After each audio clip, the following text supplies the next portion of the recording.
Hi guys, I know it's been a few weeks since I've actually sat down and talked about professional wrestling to you guys at home. Now, I just want to say to everyone of you guys I'm sorry for the lack of uploads, as quite honestly I've been busy working. And sadly, I want to say this, I lost that job. Now, that was 6 weeks of my life. I met some interesting people, but I don't want to disclose why I was dismissed or something like that. All I can say is I failed my probational period. Because of they've got rid of me for pretty much used as a scapegoat. That's how I feel. But saying that, I'm here to talk about wrestling. Now, wrestling's helped me this past weekend, believe it or not, when I got dismissed from my job on Saturday evening. Because I didn't want to watch All In straight away. But I watched it all on Sunday. From the buy-in, from the countdown, from obviously the main event, pay-per-view. You can call it pay-per-view because it is a pay-per-view, not a PLE. I feel like somewhat that event literally delivered for me. They keep on getting better and better and better, AEW, with their pay-per-views at the moment, which is fantastic achievement for them to do, even with the TV specials, the episodes of Dynamite, Collision, and so on. I've been keeping tabs on the product, even though I've been busy working. I've been keeping tabs on professional wrestling, even if it's clips from TikTok, YouTube, X, other YouTubers, etc., saying their piece and so on. But the first thing I actually watched in a long while was obviously All In, and blown away with it. I can't wait for myself and Paddy to go down to London for Forbidden Door. I really cannot wait.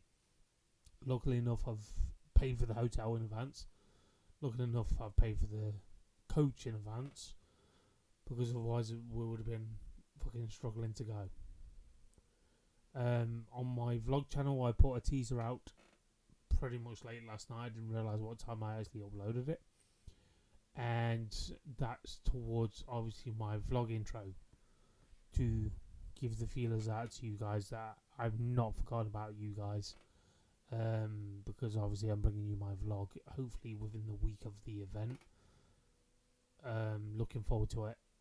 I really am looking forward to it. See what card we've actually got, and it's blown me away. But I'm still disheartened about my job. Life has not hit rock bottom. I can't afford to go rock bottom, but all I can say is it was definitely a stone cold stunner to the brain. Because I'm not saying this in a bad light or anything, but I just feel like I was used as a scapegoat, and that's how I feel. And leave it as that, yeah. I never thought I'd get emotional on camera over it, but I'm in good spirits. I'm hoping to be in another job very, very soon. Don't know when, but only time will tell. But all I can say is when I use wrestling to escape from that reality, my reality, and with obviously the struggles of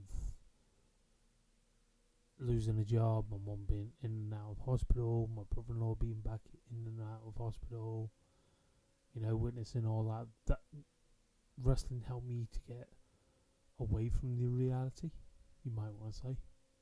So when I look at the bigger picture, right, even though I've sort of gave up on the WWE product, since my last upload,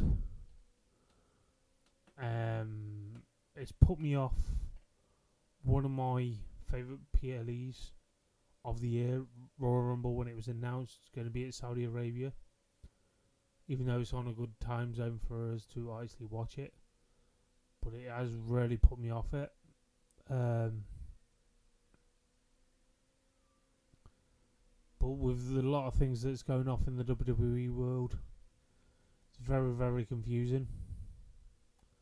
Even though they had a lack of build towards Evolution, I feel like that PLE delivered far superior than other events. I watched that this morning.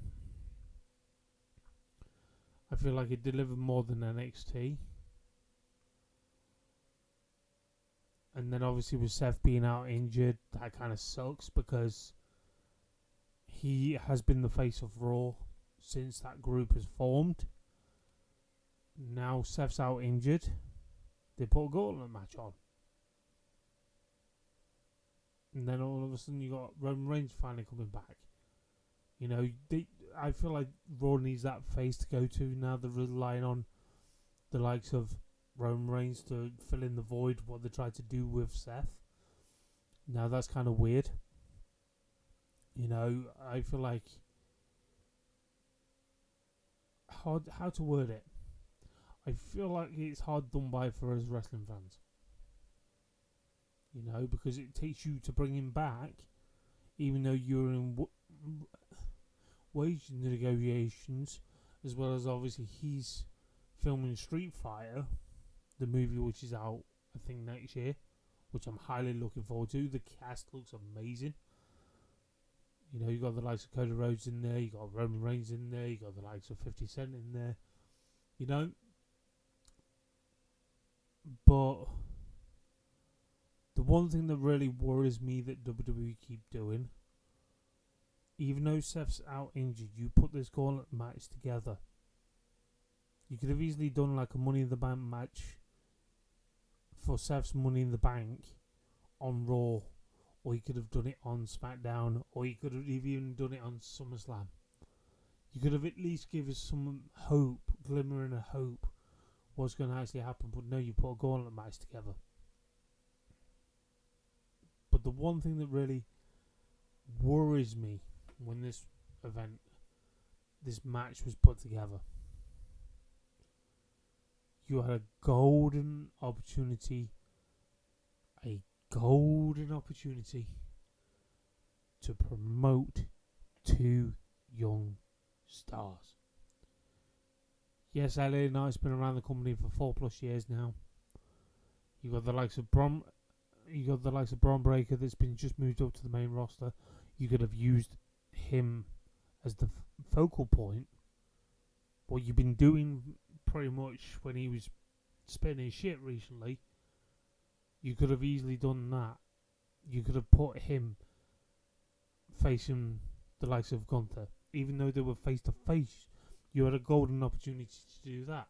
Or you had the golden opportunity to LA Knight to captivate where he beat Seth Rollins at the likes of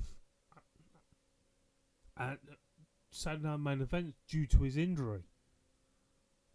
You could have captivated a storyline towards that going afterwards.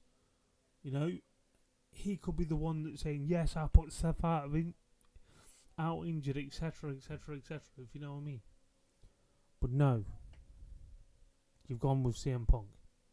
Now, don't get me wrong, CM Punk is one of my favourites in recent times in WWE. But it's 2025, he's one of those characters that does not need a belt anymore because he's already been there, done that, got the t-shirt. You know, he's a larger-than-life character anyway. It will be an interesting match, him versus Gunther at SummerSlam, but I'm not that interested in it. Because you look at the way Gunther is, he's the old school with the new school sort of vibe. You know, he has that old mentality. And I feel like him versus Gunther, you've wasted a perfectly good main event right in front of your own eyes.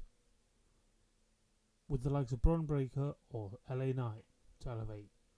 The only recent time I would say, other than Cody Rhodes, that you've elevated to the moon is main event Jey Uso. I was surprised when that actually worked.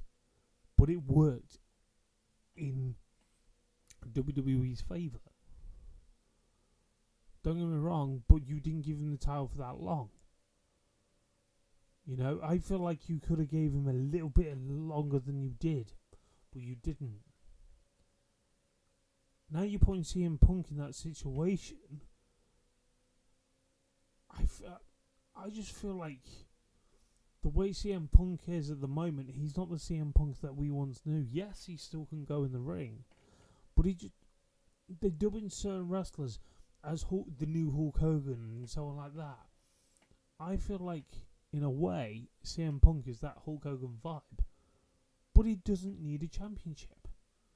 You know, it's proven track record in the past. You look at the likes of Roddy Piper. Did he have a main title? Did he have a main title shot? As far as I can remember, he never did. Punk's one of those characters that you don't need to put a belt on to prove who he is, because he's already done it. Or put him into a number one contender spot, because he's proven he's already done it. You know, he faced Cody of Night of Champions. But you don't need to give us that elevation towards CM Punk. You don't need to give him a belt to prove who he is. But I feel like you could have easily, either the two young talents that was actually in that gauntlet match, you could have gave them at least of a rub. You know, it would have been fantastic. A little show shock that if LA Knight or Bron Breakker actually beats Gunther. It just blows my mind just thinking about it on a logical sense. So I'm literally dumbfounded of their choices at times. And I feel like when I look at the likes of CM Punk,